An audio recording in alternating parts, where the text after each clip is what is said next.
بين العالمين سي محمد الطيب بن الشيخ الحواس هرباجي والإمام محمد البشير الإبراهيمي، من خلال ما أورد الإمام عبد الحميد بن باديس ضمن مجلة الشهاب في عددها الصادر شهر ديسمبر من العام 31 من القرن العشرين، تحت عنوان الشيخ محمد الطيب عميد آل الشيخ الحواس. مقدمة ابن باديس تضمنت ثناء كبيرا على الشيخ محمد الطيب، وهو الذي يعرفه تمام المعرفة، والتقاه مرات عديدة في سطيف وعند الشيخ عبد الرحمن بن بيبي في قصر الطير، ناهيك عن زياراته لزاوية عين ديسة،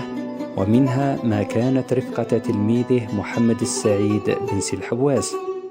ولقد كان أبناء سي الحواس محمد الطيب ومحمد الشلالي ومحمد السعيد ممن درس إلى جانب البشير الإبراهيمي في زاوية عين ديسة. كما تحمل المقدمة تزكية لزاوية عين ديسة ذات الطريقة الرحمانية، وتنزيها لها عما اعترى معظم الزوايا في زمان ابن باديس من بدع وخرافات، اجتهد ورفاقه في التحذير منها ومحاربتها، فزاوية عين ديسة كانت زاوية علم عند الإمام ابن باديس. كما تشير المقدمة إلى تلك الأخوة بين الثلاثة، ابن باديس والإبراهيمي وعبد الرحمن بن بيبي، وهم الثلاثة ممن مهد السبيل لتأسيس جمعية العلماء بعد مناقشة الفكرة في بيت الشيخ عبد الرحمن بن بيبي في قصر الطير، ثم ارتحاله والإبراهيمي إلى أولاد جلال لعرض تلك الفكرة على الطيب العقبي الذي رحب بها وتحمس لها. تلك الأخوة بين الثلاثة لم تنقطع طيلة محياهم. قسم الشيخ الإبراهيمي مرثيته إلى قسمين. القسم الأول يتناول وصفا لمحمد الطيب أيام تتلمذ الإبراهيمي إلى جنبه عند أشهر معلمي الزاوية وقتها، الشيخ الكفيف بن عبد الرحمن الزيباني، والشيخ المكي الإبراهيمي، وسي الأخضر بن الصالح بن بيبي يحيى الشريف، وهما من تلامذة الشيخ الحواس والدي محمد الطيب. وما صاحب تلك الأيام من خدمة الزاوية كرعي الماشية في سفوح الجبال وعلى تلك الهضبات مدة 5 سنوات، إلى أن حل فراقهما، إذ أن الإبراهيمي قد ارتحل إلى زاوية بن علي الشريف في شلاطة، وبقي هنالك أعواما. ليورد الشيخ الإبراهيمي في القسم الثاني وصفا للشيخ محمد الطيب، وذلك بعد عودته إلى الجهة وتوليه التدريس في زاوية عين ديسة مدة 4 سنوات، زمن إشراف الشيخ محمد الطيب عليها وعلى تسيير شؤون آل الشيخ الحواس، وهو ما يراه الإبراهيمي من أهم أسباب التحول الظاهري في شخصية الشيخ محمد الطيب، من باب عظم المسؤولية الملقاة على عاتقه. رزق عرش ريغ العظيم بفقد هذا العظيم من رجاله، ولقد كان رحمه الله رجل همة وشهامة وحزم وسرامة، وكان شيخ طريقة، ولكنه نزيه عن أوساخ أيدي الناس، يعطي ولا يأخذ،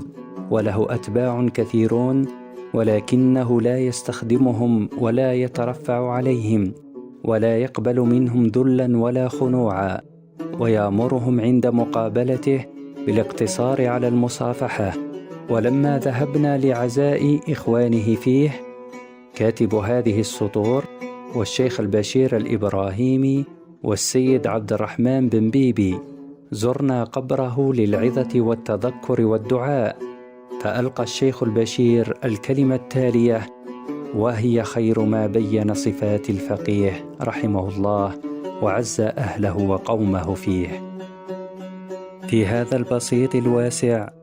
وعلى هذه الهضبات الشماء قضيت أنا والفقيد 5 سنوات كاملة من أعمارنا لم نفترق فيها إلا لماما.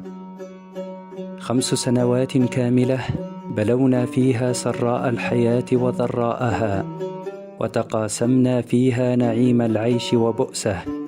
واعترضتنا فيها الحوادث ألوانا، فكنا نقتحمها برأيين كرأي،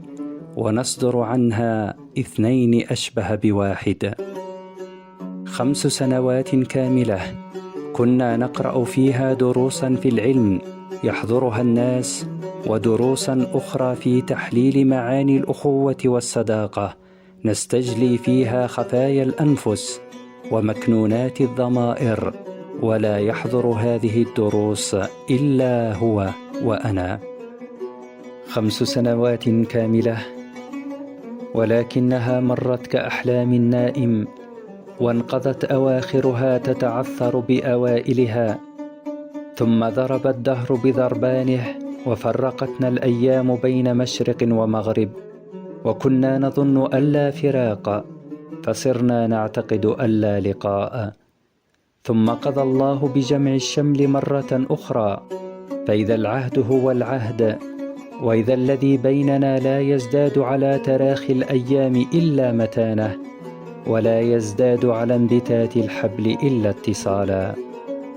وإذا تلك الأخلاق الشريفة التي تكونت منها تلك النفس الهادئة قد صادمتها الحوادث، فشاب ذلك اللين شوب من الصلابة، وشاب ذلك الهدوء شوب من التنمر.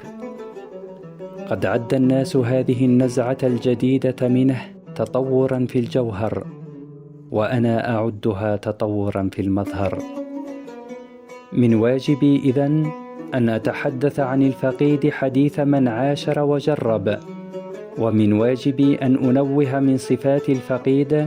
بصفة فاق بها أقرانه ولم يلحقه فيها لاحق، وما أكثر خصاله الحميدة لو كان في الوقت متسع لذكرها. هذه الصفة التي تعد هي الغرة اللائحة من خلال الفقيد هي الشهامة، فقد كان حامل لوائها والسابق المجلي إذا تسابقت الرجال في ميدانها، ولقد كانت تطير الحوادث وتقع، فتجد عنده لكل ورد منها صدرا ولكل مبدأ عاقبة. ولقد كانت الملمة تنزل بصديقه فيسايقها رأي منه يفض مشكلها، أو مال منه يكسر من شرتها. ولقد كانت الكرامة تمتهن فيكون له منها الولي النصير، ولقد كان الملهوف تخربه الحاجة فيكون له الغياث المفرج. فيا رفيق الأمس، إن من حقوق الرفقة أن نقف على قبرك اليوم، ولو كان من حقوق الصحبة أن ندفع ما حل بك لبذلنا غوالي الأعلاق اليوم، كما بذلنا غوالي النصائح بالأمس، ولوجدتنا اليوم أوفياء في الدفاع كما كنا بالأمس أمناء على حقوق الصحبة. لحقت بجوار ربك ولم تبق إلا الذكريات من حياتك، فرحمة الله عليك وبركاته.